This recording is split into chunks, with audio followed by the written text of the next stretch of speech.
John chapter 18, verse 10 through 11. If you don't know the story, John chapter 18, this is when Jesus is in the garden and Judas comes and betrays Jesus. And Judas brings the soldiers. This is right before Jesus goes to the cross. So Jesus has his three closest disciples with him. And when they come to get Jesus, even though Jesus has been telling his disciples, hey, they're coming for me. The Son of Man has to lay down his life. Like, they're coming for me. The disciples don't want it to happen. So in John chapter 18, then Simon Peter having a sword. Now pause there for a second. Simon Peter having a sword. If he had a sword, Jesus would have known that he had a sword.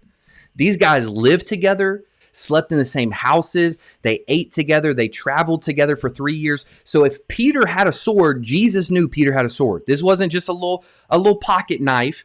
Jesus would have known that Peter had a sword, and it was common for Jewish men to have swords in this time because think about it, they're walking everywhere. It's not like you can run to your car on a dark night and lock your doors real quick and oh, I'm safe in my car now. No, if you have to walk somewhere at night, or if you have to walk somewhere on a road that's an abandoned road, think about the story of the Good Samaritan. That whole story starts out because bandits came and hurt this guy and robbed him. And so it was very common for Jewish men to carry around swords to do what? Come on, somebody put in the comments. Well, why do you think that they would carry around swords? To defend yourself. You're only going to carry around a sword if you think you're going to fight somebody. Yeah, there's no other reason to carry around a sword. So getting back to the scripture, it says, having a sword, he drew it and struck the high priest's servant, cut off his right ear. The servant's name was Malchus. So Jesus said to Peter, now again, Jesus must have known that Peter had the sword. He said, Peter, put your sword into the sheath. Now, it doesn't say Jesus, Peter, you have a sword? Peter, you struck the man? I can't believe that you did that. No. It just says, put your sword into the sheath. Shall I not drink the cup which my Father has given me? And we know from another gospel account that Jesus actually healed the man's ear and put it all back together because he's like, hey, I'm sorry for my wild friend. You know, some of us, we have those wild friends that you're scared to take them places because you never know what they're going to do.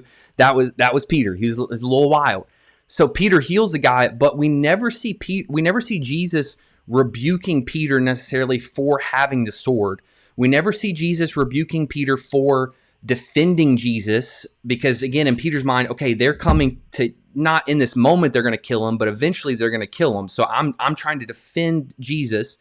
He doesn't rebuke him for defending him. The only thing he rebukes Peter for, the only thing Jesus rebukes Peter for is for trying to stop him from getting to the cross. So he doesn't rebuke him for the fighting or having the sword. He just rebukes him and says, okay, hey, Peter, remember, I've been telling you for years now, I've got to go to the cross. The cup, I have to drink the cup that my Father has given me. So I think that scripture is so important because a lot of times people want to talk about Jesus as being just 100%. They don't really use scripture, and it's just this 100% blanket statement that Jesus is 100% not violent, and he's just kind of this hippie that was chilling over there somewhere, and you know he would never have hurt anyone, and he would never. And of course, we know Jesus didn't sin, but it was obvious that he knew Peter had a sword. They would have had to carry a lot of money around with them doing ministry, so someone would have had to protect the money.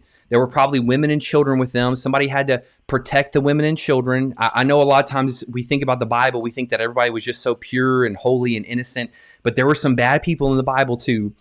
So Jesus isn't surprised by Peter defending Jesus. He's just rebuking him for saying, hey, I still have to go to the cross.